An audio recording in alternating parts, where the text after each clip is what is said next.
자, 시작합시다. 이제 조금 몸이 좀 풀리네요, 이제. 많이 들었는데. 자, 대리 아니라고 대리. 서울까지 대리하고 힘들어요. 토요일날 꼭 전해주세요. 자, 중개 의뢰인과 직접 거래가 뭔지 칠판을 통해서 확인해 볼게요.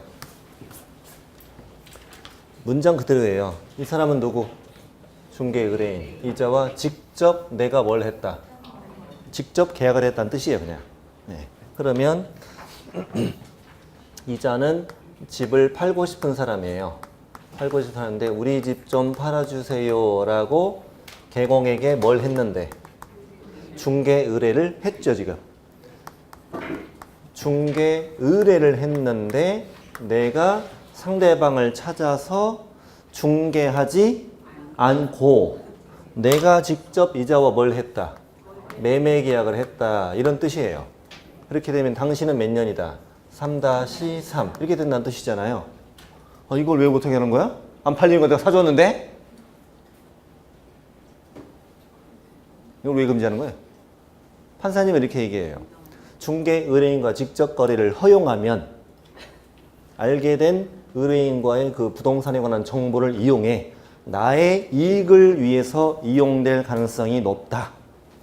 그래서 중개 의뢰인과 직접 계약하는 것을 법으로 금지하자. 오케이? 그때 작년에 말 나올 때 이것도 금지해서 빼주겠다 이런 말이 나왔었어요. 언제 빠질지 몰라요. 네. 이것도 이제 앞으로는 그냥 허용하자. 그냥 안 팔리는 걸 사줄 수도 있지 않냐. 네? 어쨌건 지금은 중개 의뢰인과 직접 계약하는 건 금지된다 이거네. 이자를 보호하기 위해서. 나는 상대방을 찾아서 어느 한쪽이 치우치지 않게 공정하게 중개하는 사람이니까. 근데 문제는 뭐냐면 직접 뭐라고 써 있어요? 거래. 그럼 모든 거래를 다 금지하는 걸로 봐요, 우리는. 그러니까 매매만 금지하는 게 아니고. 자, 이 사람이 팔아줘요. 근데 내가 샀어. 근데 이 사람 집 사줘. 근데 내 거 팔았어. 이거 위반이죠. 내가 사도 위반이고 내 거 팔아도 위반이에요. 네? 그럼 이제 사줘요. 이러면 다른 사람 걸 소개해서 사줘야 할 거 아니야. 내 걸 팔면 이거 위반이라는 얘기예요. 그러면 이것도 위반인가요? 이 사람이 임대를 원해. 임대를 원하는 사람이에요.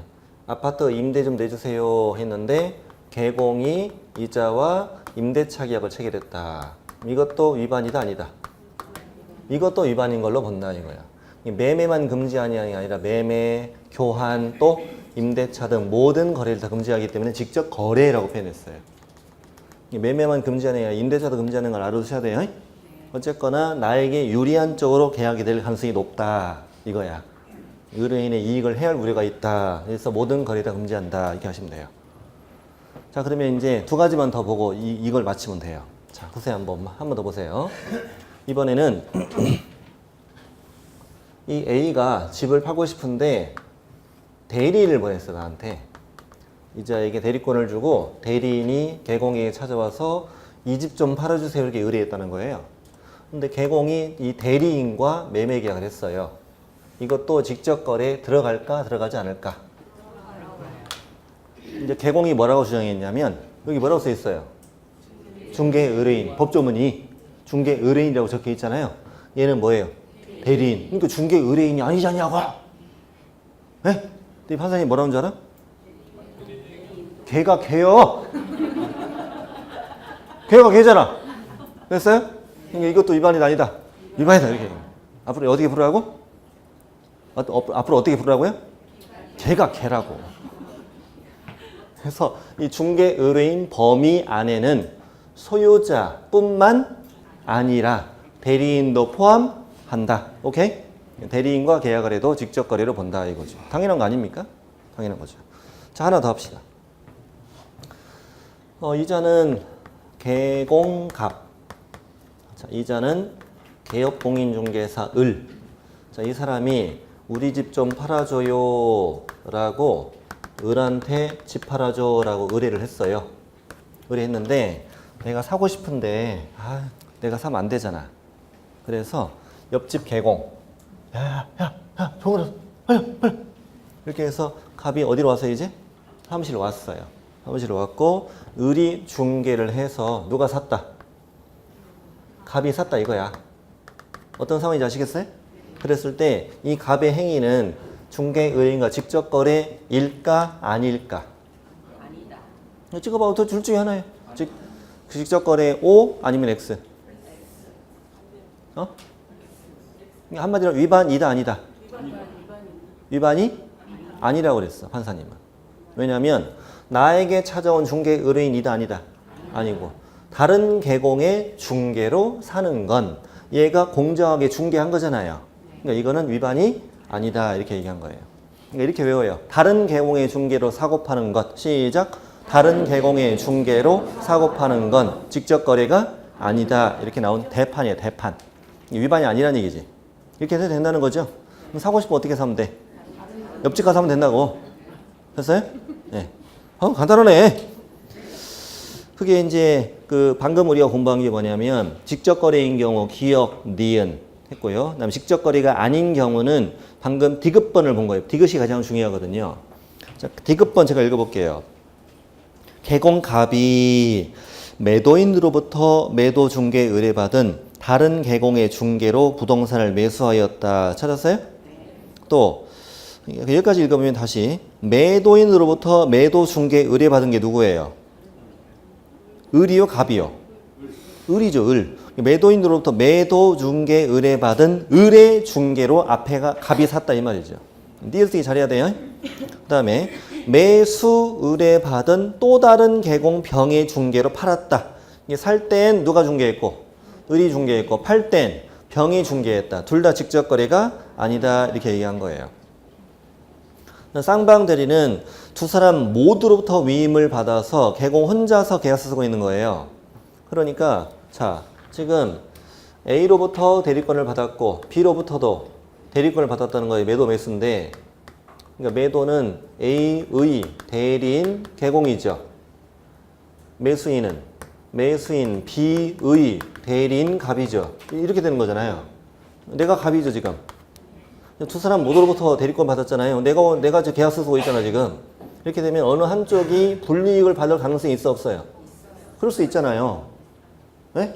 아침에 나한테 싫은 소리 아닌가? 됐어요? 이게 불공정한 거래가 될 수 있으니 둘을 모두로부터 대리권 받아서 계약서 쓰는 건 된다 안 된다? 안 된다. 쌍방대리 민법에서도 금지된다고 그랬잖아요. 예. 쌍방대리 하면 안 된다는 거예요. 쌍방대리 하면 위반으로 풀면 돼요. 예를 들면 이렇게 매도 의뢰인, 매수 의뢰인 모두로부터 위임을 받아 매매 계약을 체결한 경우는 뭐예요? 금지. 그런데 어느 한쪽으로부터만 대리권을 받은 건 무슨 대리라고 한다? 일방 대리라고 그래요. 자, 일방 대리는 금지인데 아니래. 아니래. 실제 일방 대리 많이 해요, 안 해요? 많이 해요. 내가 저 아파트 전세를 계약을 하고 싶어요. 근데 임대인 안 오고 누구랑 계공하고 나오고 둘이 앉아서 임대차 계약서 쓰잖아요. 그러면 이제 계공은 이제 임대인으로부터 대리권을 받은 거잖아요. 이렇게 하는 건 일방 대리는 허용하는 겁니다. 일방 대리하면 어느 한쪽은 지금 계공과 같이 앉아 있는 거잖아요. 어느 쪽은 불이익 가능성이 높지 않다는 거지. 그래서 일방 대리는 허용한다. 쌍방 대리는 금지이고 일방 대리는 금지이 아니다. 이렇게 풀어요. 네. 저 위에 5번 안 했네요. 6번부터인 줄 알고. 5번 하겠습니다. 맨 위에 5번 순서 바꿔서. 관계 법령부터 증서까지를 묶어봐요. 관계 법령부터 증서까지 묶고 그 위에다가 쓰세요. 청약통장이라고 써요. 청약통장. 청약통장은 어디서 배우냐면 주택법에서 배우셔요. 그러니까 공법 시간에 배우실 거라는 거죠. 상식적으로 이건 알죠 우리가. 청약통장을 사업하는 건 허용돼야 안 돼요? 안 되지. 그렇죠? 청약통장 사고 파는 거 허용 안 되죠. 청약통장을 왜 사냐고요? 그러니까 통장이 뭐 통장 안에 있는 금액을 사는 게 아니라 통장 자체를 내가 얘한테 사는 거지. 얼마 주고 이렇게 사요. 그런 다음에 통장 몇 개 샀어. 아파트 분양한 날길래 얻었지. 당첨됐네. 당첨됐고 그리고 이제 그 양반 앞으로 거기까지 도와줘야지. 분양 계약 하는 데까지 도와줘야지. 분양 계약 했고 그다음 내가 피 붙여서 팔고 피 받은 거 좀 얼마 좀 띄워주고 네? 나머지 내가 먹고. 실제 이렇게 많이 해 안 해? 많이 하죠. 계공들이 이거 많이 하죠. 예, 청약통장을 사고 파는 걸 도와주면 돼 안 돼? 안 돼. 내가 직접 사는 것도 안 돼. 이걸 금지하고 있는 규정이에요. 읽어볼게요. 관계법령 주택법에서 양도, 알선을 뭐하고 있어 지금? 금지하고 있지. 금지하고 있는데 이것이 부동산의 분양과 관련 있는 증서야. 다시 읽을게. 주택법에서 양도와 알선을 뭐하고 있는? 금지하고 있는데 이것이 부동산의 분양과 관련이 있는 증서네. 그럼 이것이 뭐예요? 청약통장을 말하는 거예요. 여기까지 읽고 딱 청약통장을 떠올리면 돼요. 이거에 매매나 교환을 중개하면 되고 안 되고? 안 되고 직접 매매해도 안 된다. 이걸 하다 걸리면 3-3이다.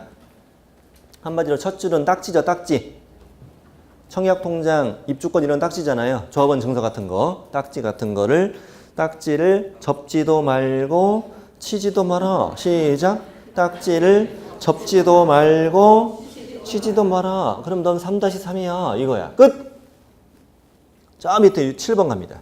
그럼 양가로 5번에 대해서는 여러분 어디서 자세히 배우신다? 주택법에서 먼저 자세히 배우셔야 될 거다. 오늘은 여기까지만. 7번 갑니다. 7번은 투기 조장 행위인데 두 가지가 있죠, 지금. 두 줄 있잖아요. 두 줄씩 두 개 있잖아, 지금. 투기 조장 행위는 두 가지가 있는데 첫 번째 건 이거예요. 잠깐 보시죠. A 거를 B한테 팔았는데 사실은 개공이 뭐라고 그랬냐면 A, B한테 야, 계약금만 걸어. 얼른. 계약금 걸어. 얘한테 뭐만 걸었어요, 지금? 계약금만 걸었어. 그리고 이제 계약서를 썼지. 써줬는데 개공이 뭐랬어, 얘한테? 그냥 내가 피 붙여가지고 되팔아가지고 이렇게 넘기게 이렇게 넘기고 너는 쏙 빠져. 쏙 빠진 다음에 우리 가운데 피 붙었잖아, 피. 우리 둘이 놀아먹게. 됐어요? 내가 사고 싶은데 내가 너무 많이 했어, 지금. 더 이상 내 걸로 안 되겠어. 네가 좀 도와줘. 오케이? 계약금만 있으면 돼. 이렇게 한 다음에 계약금 걸어놓고 계약서 써주고 그 다음에 누구 찾아? C를 찾아. 4억. 오케이? 4억 5천. 됐나요? 이렇게 한 다음에 이렇게 계약서 써줘 또. 그리고 계약금도 이거 도와주고 등기는 이렇게 넘기고 그런 다음에 B는 가운데 쏙 빠지고 5천을 우리 놀아먹고 그러면 현재 너는 뭘 한 거죠? B는? 등기 안 하고 전매했다. 미등기 전매했다. 이렇게 얘기하죠, 우리가. 중간 생략 등기 이렇게 부르기도 해, 민법에서. 거기 배우셨나? 네. 벌써 배웠어, 그걸? 대단한데? 중간 생략 등기를 도와줬다는 거예요.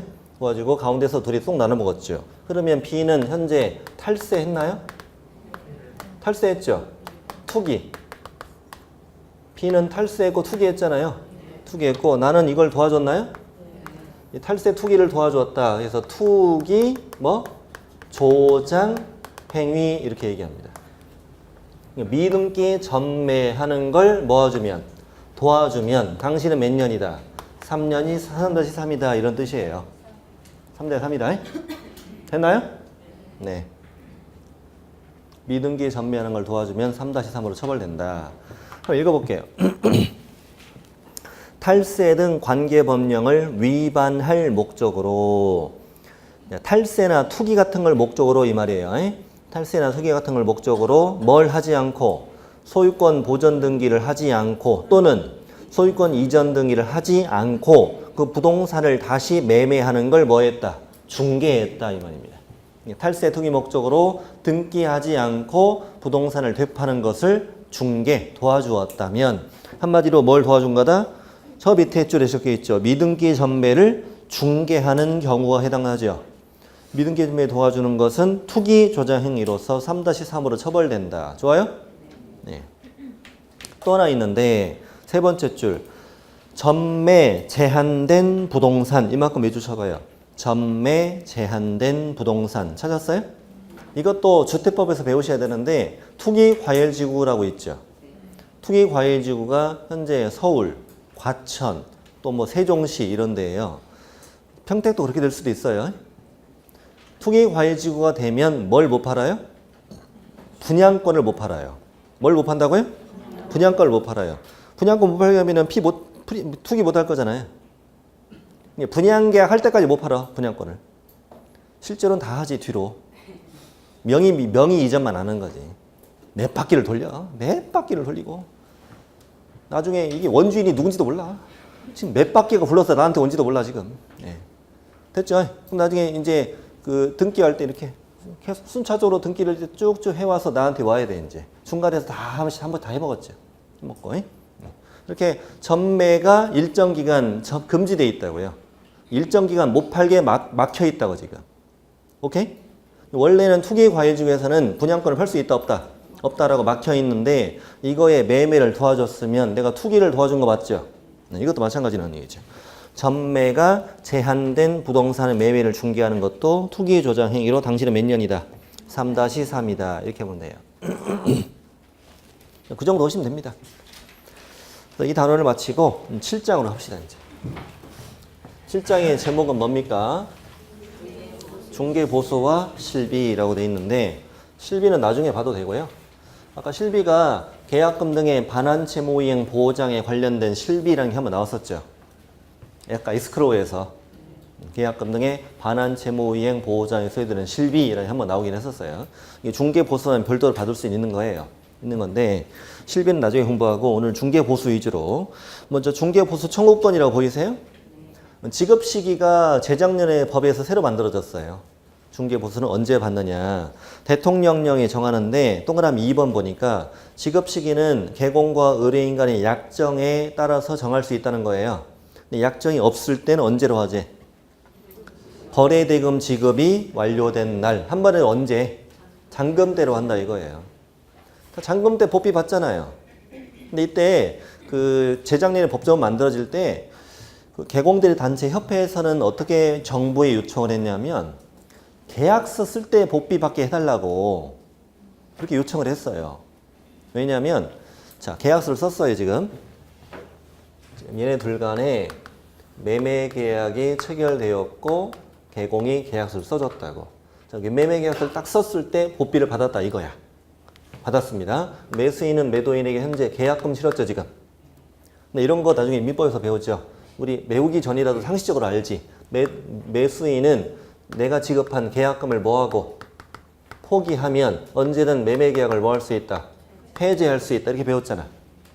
이렇게 알고 있잖아 상식적으로. 계약금만 포기하면 계약 깰 수 있다고. 받은 사람은 계약금 몇 배 주면 2배 물어주면 계약 깰 수 있다고 배우잖아요. 이렇게 계약이 깨졌다고 쳐봐. 자, 개공은 법비 받을 수 있다 없다? 없다? 계약 깨진 게 내 잘못이야? 내가 깼어? 내가 깼어? 니들이 깼어? 니들이 깼지. 내가 언제 깨라고 그랬냐고. 에? 아니 왜 그래? 자꾸 못 받는 쪽으로만 생각하려고 그래. 자 이렇게 계약금 포기 2배 물어주고 계약을 깼다. 법비 받을 수 있다 없다? 있다고 시험에 답하셔야 돼. 됐어요? 근데 받기 전이면 달라면 줘? 안 주겠지? 이미 받았으면 안 돌려주면 되는 거잖아.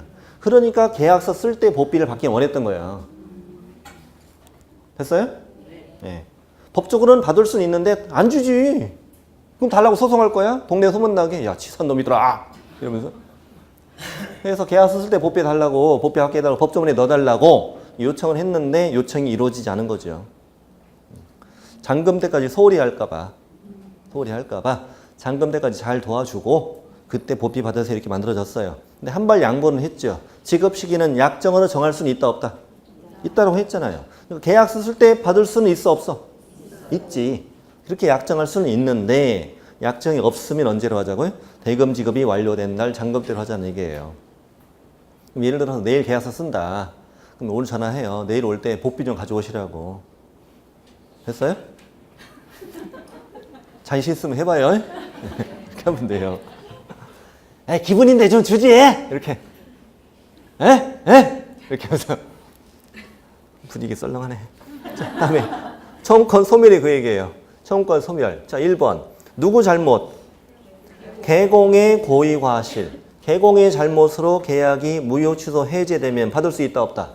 당연하잖아요. 근데 2번. 개공의 고의 과실 있고 없고? 없고. 당사자 간의 사정으로 무효 취소 해제 받을 수 있다 이렇게 돼 있잖아요. 아까 그거잖아요. 내가 깼나? 니들 사정으로 계약 깨졌지? 근데 법에 받을 수 있다라고 해요. 실제로도 많이 받아요. 실제로도 많이 받는다니까요. 네. 우리가 이런 경우 거의 없죠? 경우가 없잖아요. 거의 없는, 실제로도 받는 경우 많아요. 네. 자, 이렇게 해서 중개보수 지급 시기와 청구권의 소멸에 대해서 봤습니다. 자, 보수 범위 찾았어요? 잠깐 씹어 보세요. 안 적어도 됩니다. 중개 보수를 이제 계산하려면 공식을 알아야 되는데 참 어려운 공식이 하나 있거든요. 중개 보수는 거래 금액 곱하기 요율, 이렇게 어려운 공식을 외워야 돼요. 되게 어렵죠? 네. 곱하기만 할 줄 알면 돼요. 곱하기만. 다행이야. 나누기가 없어. 나누기 약한데. 네. 자, 그럼 여기서 우리 뭘 알아야 되죠? 거래 금액을 산정하는 방법. 또 하나는 요율. 두 가지를 알아야 되는 거죠. 지금부터는 이 요율을 먼저 공부하겠다.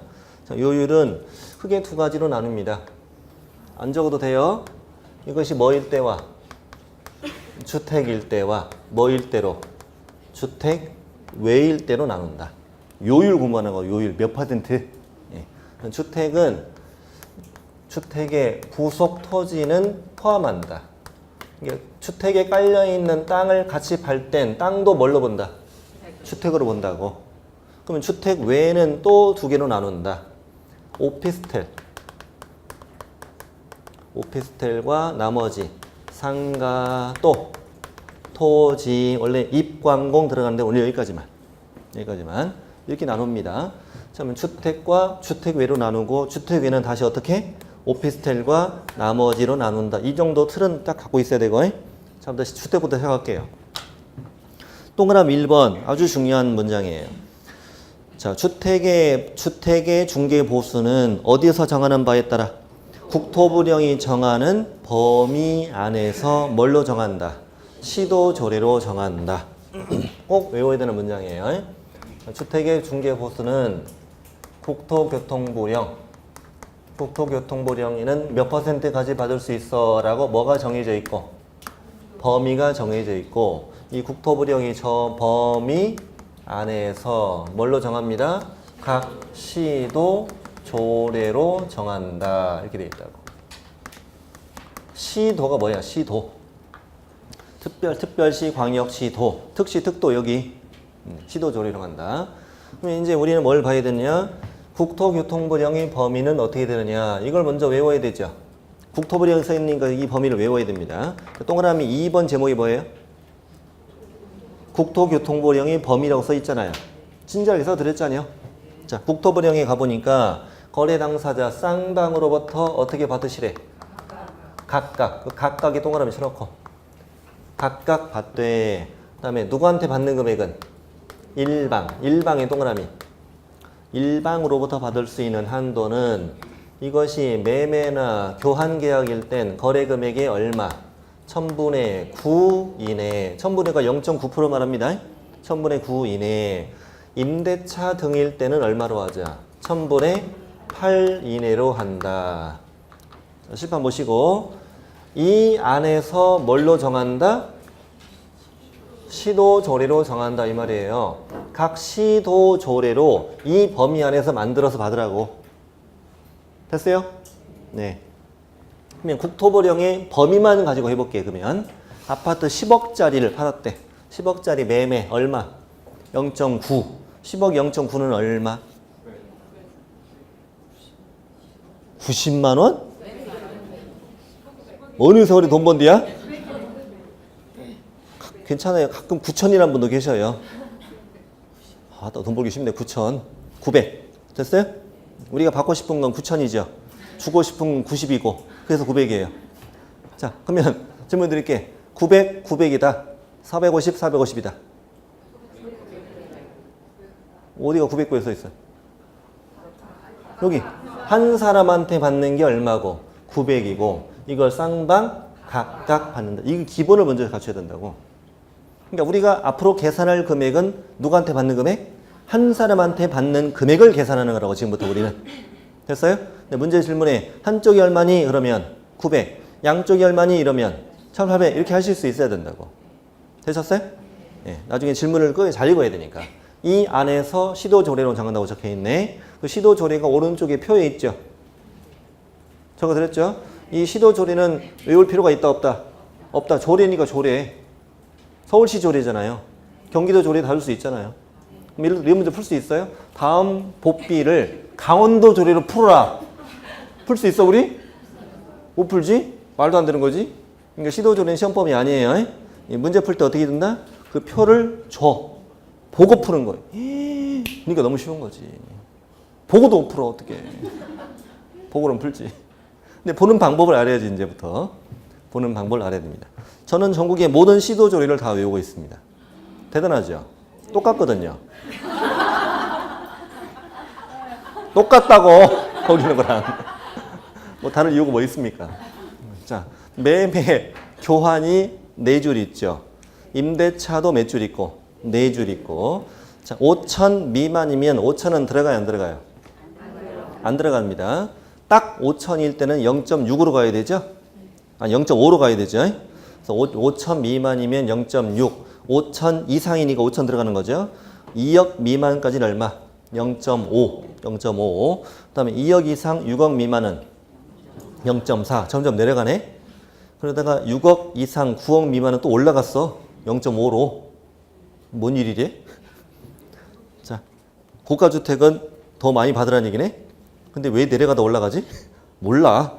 다음에 임대차는요. 이 5천 미만이죠. 0.5천 미만, 5천 이상 1억 미만, 1억 이상 3억 미만, 3억 이상 6억 미만, 0.5, 4, 3 가다가 4로 또 뛰고 있죠. 뛰고 있어. 혹시 재작년에 반값 중개 수수료 이런 얘기 신문에 몇 번 나왔었는데 들어본 적 있어요? 정부에서 그때 반값 중개 수수료 한다고 뭐 이렇게 저한테 뉴스 나오고 그랬었어요. 그게 뭐였냐면은 표 밑에 보시겠어요? 표 밑에 보면 매매가 6억 이상, 임대가 6억 이상은 그 표 안에 없죠. 표 안에 없잖아요. 그래서 매매 9억 이상, 임대차 6억 이상일 때는 최대 0.9, 0.8까지 받아도 된다고 적혀 있잖아요. 이게 아까 국토부령의 범위가 9, 8이잖아요. 6억 이상, 아니 9억 이상, 6억 이상은 0.9, 0.8 받아도 된다는 얘기잖아요. 근데 재작년에 표에 그 4번째 줄이 신설됐어요. 조례가. 그러니까 이 조례가 만들기 전에는 매매가 6억 이상이면 0.9였다고. 임대차가 3억 이상이면 0.8이었고요. 그랬었다고요. 그랬다가 6억 이상 9억 미만을 얼마로 만들었고 0.5로 만들었고 이때 3억 이상 6억 미만은 0.4로 만드는 조례가 신설됐다고요. 그래서 반값 수수료라고 이렇게 홍보했던 거예요. 정부에서. 별것도 아니었어. 극 하나를 만들었다는 얘기가 그냥 그 줄 하나 만들었다고요. 전체 보비가 반으로 줄었다는 말이 아니고요. 되셨죠? 근데 생각해 보세요. 9억에서 만 원만 빠지면 0.5죠. 예? 9억에서 만 원만 빠져도 0.5잖아요. 근데 딱 9억이면 얼마예요? 0.9죠. 너무 차이가 많이 나잖아요. 실제로도 0.9를 받겠어요? 그렇게 받기는 힘들지. 예? 아니 이게 말이 됩니까? 0.6, 5, 4, 5, 9? 이게 뭐 말도 안 되는 조례입니까 이게? 처음부터 개판 5분적으로 만들어진 거예요 이게.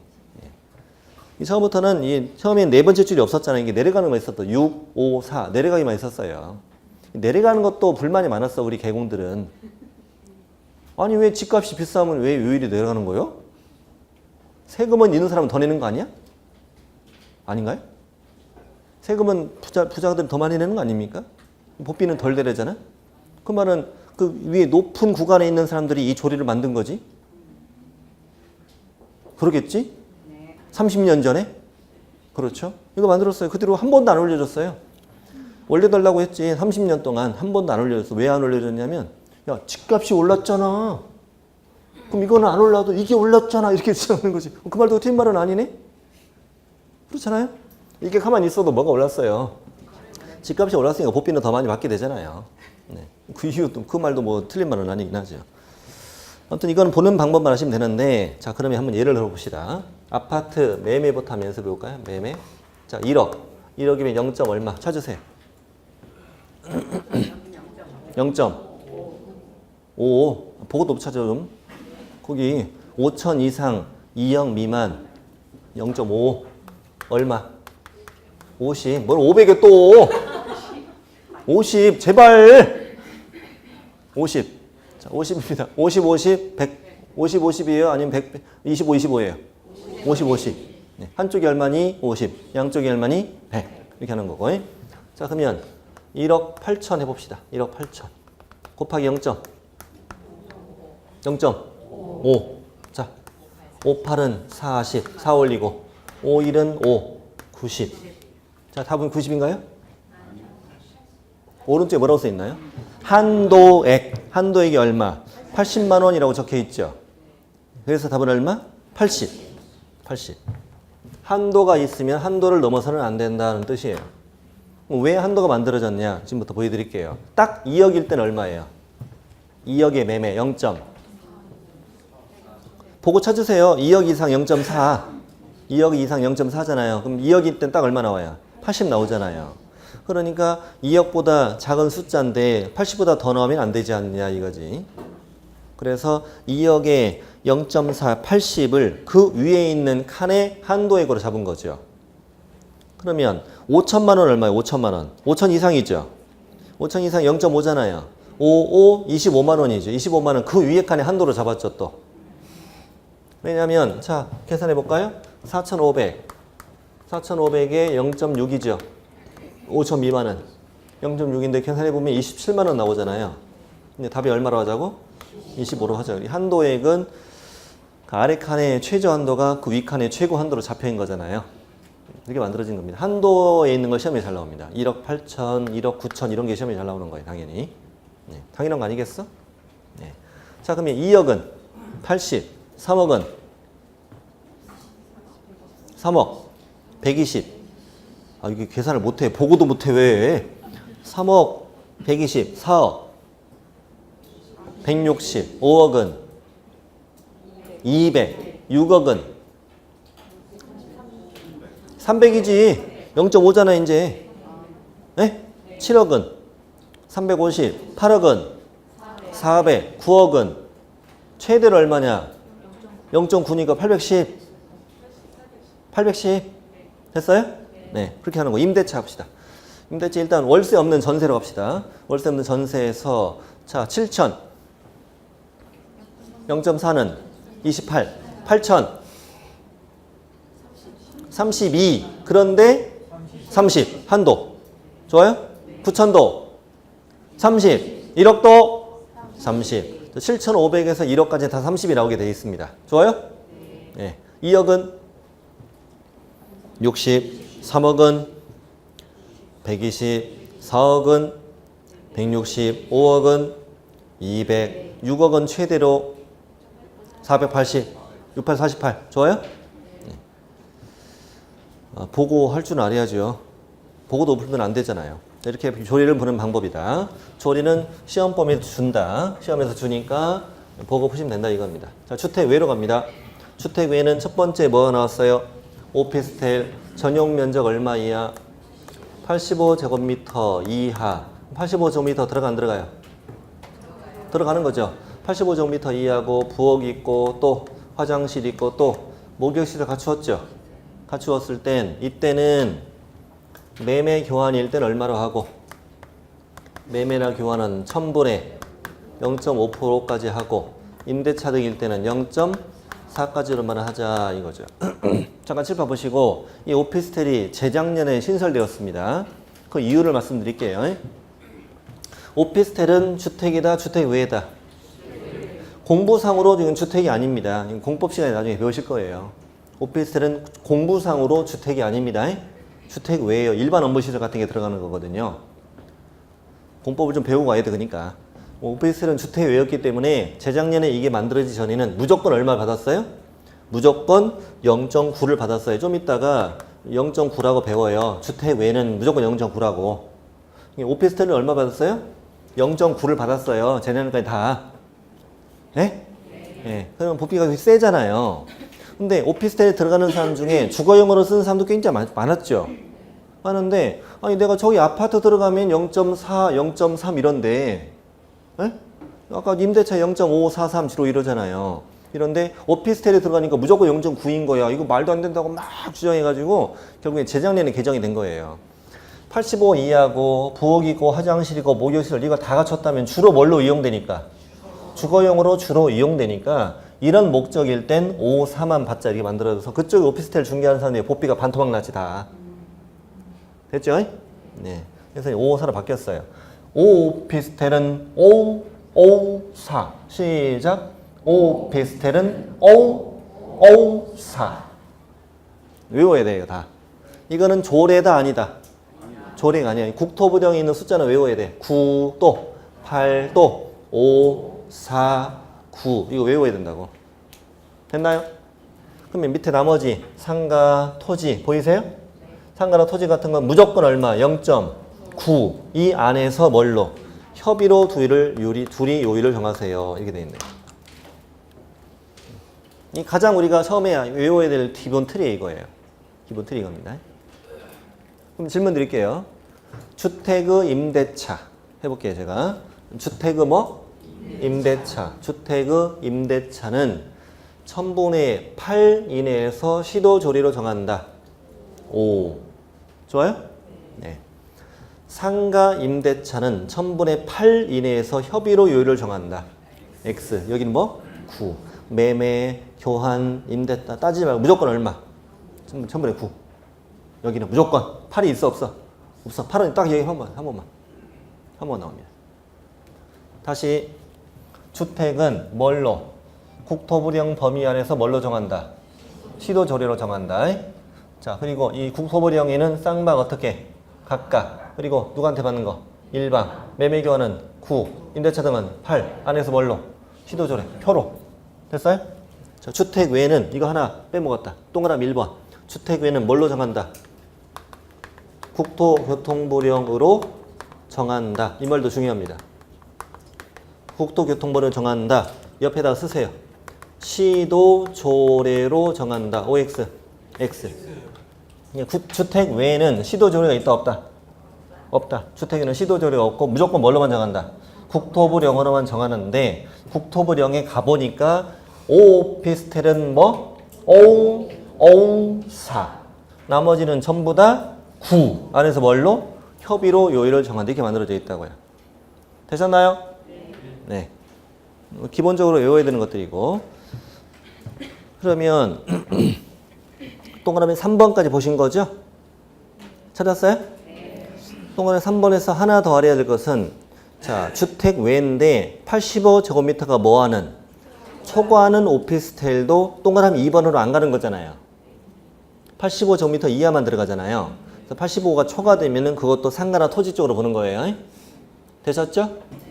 부엌이나 화장실이나 목욕시설 이런 게 없어도 마찬가지로 1000분의 9로 가는 거예요. 오피스텔은 5, 5, 4. 그거 빼고 다 9다. 저 밑에 중개보수 계산 들어갈게요. 매매는 연습했죠, 방금? 연습했고, 교환을 해볼게요. 여러분, 교환일 때는 부동산이 몇 개예요? 2개잖아요. 2개니까 여기 보시면 거래금액 곱하기 요율이 공식이잖아요.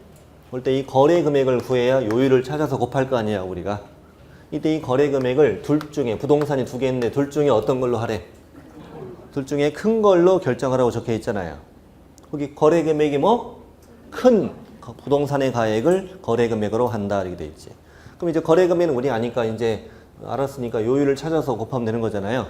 그럼 계산해 볼게요. 시험에 나왔던 거 있는데 아파트는 2억 1000짜리고 단독주택은 1억 9천짜리다 이렇게 시험에 나왔던 거예요. 이거를 교환했다.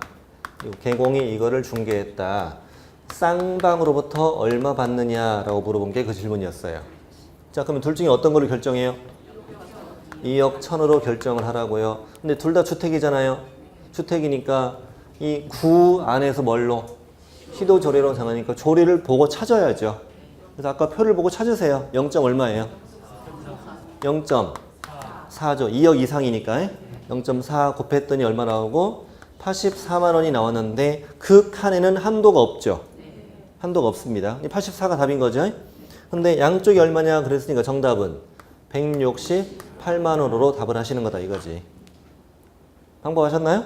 네. 자, 그러면 가장 어려운 건 임대차예요. 임대차까지만 할 거예요, 오늘은. 그리고 이제 끝날 거예요. 더 이상 안 합니다. 임대차만 하면 다 할 줄 알거든요. 임대차 공식이 뭡니까? 보증금 더하기 차임 곱하기 100으로 하되 이렇게 돼 있어. 월차임이 있으면 거기다 100을 곱해서 보증금을 더하라는 얘기야. 근데 이렇게 산출했는데 얼마 미만이에요? 5천만 원 미만이 되었다는 얘기예요. 그렇게 되면 다시 계산을 해요. 보증금 더하기 차임 곱하기 70 이렇게 계산하라고 돼 있네요.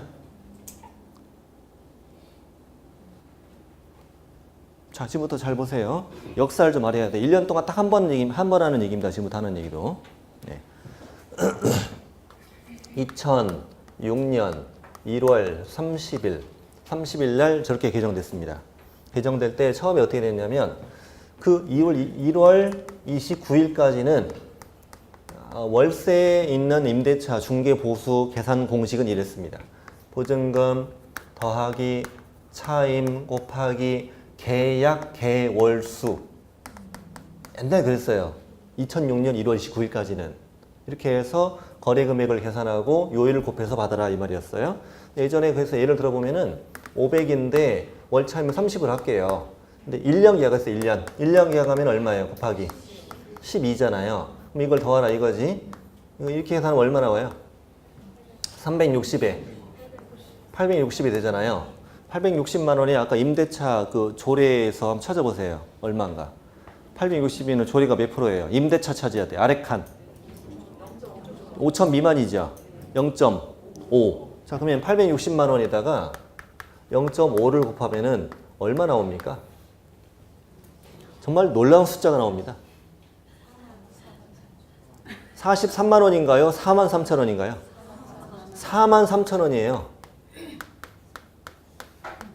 860만 원의 1%는 8만 6천 원이잖아요. 0.5%니까 4만 3천 원인 거죠. 이게 1986년이 아니고 2006년이라고. 2006년 1월 29일까지 500에 30짜리 원룸 같은 거 중개해주고 받을 수 있는 법정 중개 수수료가 4만 3천 원밖에 안 됐어. 이거 받고 무슨 이걸 위해서 이 추운 겨울날 학생이 찾아왔어. A 학생이 대학생인데 원룸 하나 구해달래. 개공이 500에 30이었더니 아침부터 김샜네. 해줄게. 첫 번째 구경해. 마음에 안 든대. 개공이 그냥 살아. 추운데 또 어디 가라고. 그냥 해. 하나만 더 보여달래. 그래서 보여줬지. 보여줬더니 하겠대. 그래서 그래 사무실로 가자. 사무실로 와서 뭐 써야 되는지 임대차 계약서 쓰고 또 확인 설명서 쓰고 또 공제증서 복사해줘야 되잖아. 복사해주고 그리고 손해배상 책임 1억까지 손해배상 책임 다 져야 되지. 이 책임 다 지고 개공이 다 해주고 이제 이거한테 복비 4만 3천 원. 그랬더니 학생이 왜 이렇게 싸요? 그냥 빨리 주고 가. 주면서도 미안해. 3만 5천 원 주고 잔금 그럼 가지세요. 3만 5천 원 받고 4만 5천 원 받고 이제 점심 먹고 이제 오후에 한 건도 없었어. 한 건도 없고 그날 저녁에 진짜 이걸 다 벌었네. 소주 한잔하고 마이너스 나왔어. 말도 안 되는 현실이잖아 이게. 이게 2006년에 그랬다니까요. 그래서 2006년 1월 30일자로 이제 공식이 바뀌어요. 보증금 더하기 차임 곱하기 얼마로? 100으로 바뀌었어. 100으로 바뀌었는데 아까 A 학생이 너무 싸잖아요. 그래서 옆 친구한테 거기 가봐. 4만 5천 원이야. 4만 5천 원. 가봐. 그래서 B 학생이 다음 날 왔어. 1월 30일 날. 30일날 B 학생이 왔는데 그날따라 개구이 되게 신나는 거야 얼굴이. 그래서 이제 똑같은 거 530 해줬네. 500 더하기 30 곱하기 얼마? 100. 이렇게 했더니 얼마 나왔냐면 4,500 나왔잖아요. 4,500. 자 여기다가 0. 얼마? 5. 얼마지? 3,500. 미안합니다. 3,500. 얼마 나오죠? 17만 5천 원 나오죠? 됐잖아요. 그래서 개공이 17만 5천 원. 학생 장난치지 마요. 4만 5천 원 알고 왔어요. 근데 5만 원 드리려고 했는데 개공이 바뀌었어. 오늘부터 17만 5천 원이야. 내놔. 이게 정말이 틀린 말이 아니고 정말 그랬어요. 학생이 말도 복비 이렇게 많이 올라요. 올랐어. 주고 가 빨리. 맞죠 이거? 정말 이렇게 바뀌었어요. 이렇게 바뀌어서 17만 5천 원 받았지. 받았고 이제 그해 이제 1월 30일 겨울이 이제 한 두어 달 지났어요. 이제 두어 달 지났는데 어느 날 신문 기사에 딱 이게 떠요. 신문 기사의 제목이 뭐냐면 중개 수수료 최대 4배 올랐다. 이런 제목 머리 기사에 이게. 제목이 그게 맞아 틀려. 맞아 4배 올랐네. 그럼 사람들이 그 신문 기사를 보면 어떻게 생각하겠어요? 저런 죽일 놈들.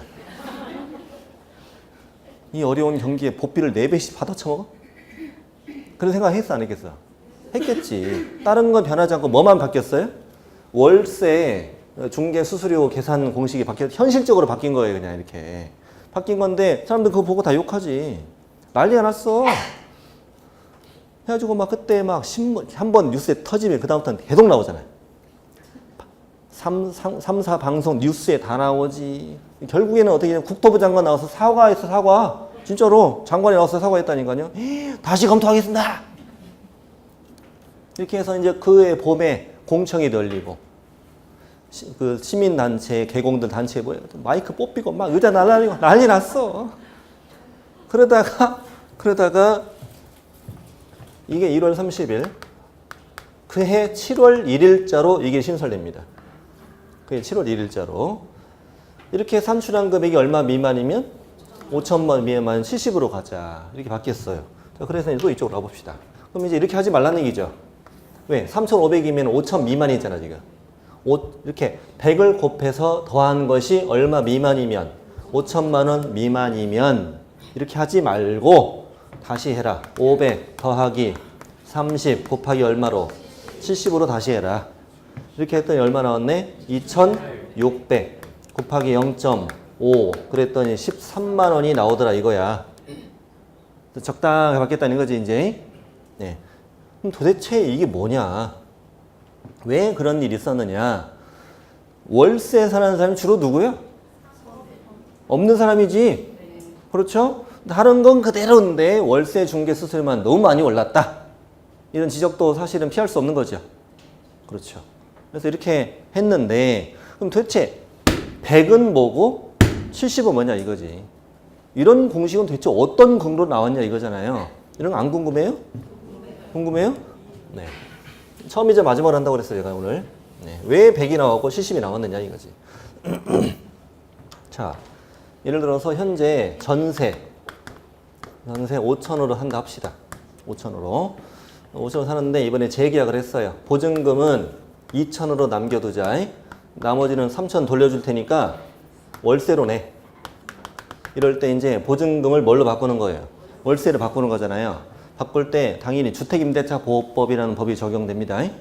주택임대차 보호법은 그 당시는 돌려주는 금액이 얼마입니까? 3천만 원인데 연 14%까지 곱할 수 있었던 그런 시절이었어요. 연 14%까지 곱해서 받을 수 있었어요. 그럼 14% 하면 좀 계산이 힘드니까 12% 해드릴게요, 제가. 14% 이하로 하면 되니까. 자, 12%를 곱하면 얼마 나오죠? 360만 원이죠? 360만 원이 1년치 월차임이에요. 1년치 차임. 연이니까 연. 그럼 이거를 12단으로 나오면 한 달에 얼마 월세가 나와요? 30만 원의 월세가 나오죠. 그렇죠? 옛날에 그래서 보증금을 월세로 돌릴 때 1,000만 원당 얼마 정도 꼴로? 10만 원 정도 꼴로 받았단 말이에요. 네? 그게 연 이자 얼마 친 거예요? 12%를 치어서 받은 거예요, 이게. 그럼 연 이자 12%를 치면은요, 상당히 센 거죠? 요즘에 금리 12% 준 데 있어? 근데 어딨어? 사채도 아니고? 네. 그러니까 이제 이 14%가 처음 만들어질 때 언제였냐면은 옛날에 금리가 20% 정도 됐을 때, 우리 응팔 때 보면은 그 은행 다니는 직원 아저씨 있잖아요. 그 아저씨가 뭐래? 은행에 넣으라고 이자 20% 준다고 막 그때 그랬던 그 드라마에도 나왔었잖아요. 옛날에 은행 20% 줬었대요. 그때 14% 주니까 이거 임대인들이 뭐라고 했어? 이게 다 뭐 받아서? 전세 받아서 은행에 넣어놨다는 거지 옛날에는. 우리나라가 전세가 처음에 활성화된 이유가 그런 이유라고요. 됐어요? 네, 전세 받아서 은행 이자 받는 게 더 좋았다는 거야. 월세 받는 것보다 그게 낫다는 거지. 네. 근데 자꾸 시간이 가면서 지금 은행 금리가 얼마? 많이 줘봐야 2%잖아. 아니에요? 세금 떼고 다 떼면 또 얼마 내주잖아. 근데 월세 얼마 받? 너무 세잖아 이제. 시기에 역전됐잖아. 시대가 역전됐단 말이에요. 그러니까 지금 다 뭐 받아? 월세 받는 거지. 생각해봐요. 은행에서 얼마 빌려다가 3천만 원 빌려다가 5% 치자 그냥. 5% 이자 받고 3천만 원 빌려. 얘한테 얼마 줘? 3천만 원 줘. 다음 달 얼마신데? 30만 원인데 이게 남는 장사 아니야? 오히려 그게 낫잖아요. 그래서 이게 좀 비현실적이다. 그래서 주택임대차 보호법에도 개정이 됐지. 주택임대차 보호법이 개정이 돼서 지금은 12%였는데 지금은 약 5에서 6% 정도만 돼요. 월세 돌리는 게 1,000만 원당 얼마 정도 꼴로 한 5만 원 정도 꼴이 된다고 지금은. 그래서 이제 반전세 알죠? 반전세. 반전세. 예를 들어서 전세 3천 올릴래? 아니 월세 30으로 낼래? 이랬다가 지금은 전세 3천 올릴래? 아니 얼마 낼래? 15만 원 낼래? 이런 식으로 지금 제도가 바뀌었다고요. 네. 그러면 이제 보시니까 12% 따졌을 때 1,000만 원이 10만 원 됐잖아요, 지금. 그럼 이걸 거꾸로 하면 곱하기 얼마예요? 곱하기 100이잖아. 30이 3,000에 있는 게 곱하기 100이지 않습니까? 그게 이 처음에 나온 공식이라고 이거. 아까 보증금 더하기 차임 곱하기 얼마? 100. 이게 은행 이자 12% 따진 거예요. 이게 세 안 세 지금? 세정 센 거 맞잖아요. 그러니까 좀 이게 5,000 미만이면 좀 낮춰서 70 정도로 하자 이렇게 한 거예요. 되셨죠? 예. 그럼 이제 이걸 연습해야 되겠네요. 이제부터는. 여기까지만 연습해 보시자. 자, 그러면 보증금이 1,000이다. 월 차임은 30. 자, 여기다 일단 넣어보시는 거야. 100을 곱해서 더하면 얼마? 4,000이죠. 4,000이 얼마 미만? 5,000 미만. 그럼 이건 어떻게 하라고? 무시하라고. 그리고 1,000 더하기 30 곱하기 얼마? 70 이렇게 하시라고. 이렇게 했더니 얼마 나왔어요? 2,100에 3,100이죠. 3,100인데 이제 물어볼 때 주택입니다 라고 물어봐요. 그러면은 뭘 찾아요? 요율을 찾아요. 요율 찾으면 얼마예요? 0.5. 0.5죠. 5,000 미만이니까. 그러면 얼마로 답하시고 15만 5천 원이에요. 이렇게 답을 하시고. 됐어요? 그 다음 85제곱미터 이하 오피스텔입니다. 이렇게 조건을 주면 곱하기 0.4지. 임대차니까. 매매는 5, 임대차는 4. 네? 그러면 얼마고? 12만 4천 원이에요. 이렇게 답을 하고. 그 다음에 상가나 토지예요 라고 물어보면 0.9 이렇게 해서 27만 9천 원이에요. 이렇게 답을 하시라고. 그러니까 주택이든 오피스텔이든 상가든 간에 이 공식은 똑같이 적용하고. 좋아요? 이 공식은 똑같이 적용하고 이렇게 해서 뭘 구한 다음에 거래 금액을 구한 다음에 주택이니 오피스텔이니 상가에 따라서 요율을 내가 찾아서 이렇게 계산하면 된다 이 말이에요. 되셨나요? 네. 하나 더 연습합시다. 그러면 1,000에 70으로 합시다. 100을 곱해 더하면 얼마? 8,000. 8,000이면은 5,000 이상이죠. 그럼 이걸로 끝. 이게 끝이라고 그냥. 70으로 가고 안 가고? 안 가고. 이 금액이 5,000 미만인 때만 70으로 다시 가는 거고 5,000 이상 넣으면 그대로 끝이라고 끝. 자, 곱하기 주택이면 찾으세요. 0.4 했더니 얼마? 32만 원이라고? 30만 원이요. 한도가 있잖아. 한도. 괜찮아. 처음엔 다 그래. 30만 원. 다 오피스텔 85제곱미터 이하 0.4. 0.4잖아. 이때는 얼마? 32만 원. 한도가 없으니까 이거는. 32만 원. 상가 뜨면 0.9, 72만 원. 이렇게 답하시면 된다고. 됐나요? 네. 고생하셨습니다. 이렇게 하는 것이었다. 월세 임대차. 네. 당연히 이걸 문제 잘 내겠지. 이번에 해내겠죠. 임대차. 다음 페이지에 있는 거는 다음에 하겠습니다. 지금 안 보셔도 됩니다. 괜찮아요. 한 번만 하면 다 아는 것들이니까요. 그리고 다음 주에 8장은 안 합니다. 8장은 단순 암기라서 안 하고요. 9장도 안 하고, 이제 10장이 78페이지인데, 78페이지를 힘들게 다음 주에 이제 공부를 하셔야 돼. 공부하셔야 되고, 10장은, 공부를 한 다음에, 그 다음에 어떻게 암기를 할지를 말씀드릴 것이고요. 다음 주에 프린트도 한 장 드릴 거예요. 그리고 다음 주 내용이 굉장히 힘듭니다. 이쪽이. 푹 주무시고 오셔야 됩니다. 월요일 날. 푹 주무시고 컨디션 만땅으로 오셔야 돼. 그리고 공부를 처음 하셨던 분이라면 앞에 있는 강의를 좀 듣고 오셔야 다음 주에 좀 뭔 소린가 이해되지. 아니면 이해를 못합니다. 앞에서 배웠던 의무 위반에 따른 제재 배우는 날이라고 그랬죠? 앞에서 우리가 4주 동안 배웠던 의무 위반 시 받게 되는 제재를 배우는 단원이라고요. 됐어요? 네. 다음 주에 뵙겠습니다. 고맙습니다. 문제를 안 풀었네요? 네, 문제를 풀어봅시다. 자, 맨날 깜빡거려요. 맨날 깜빡거려요.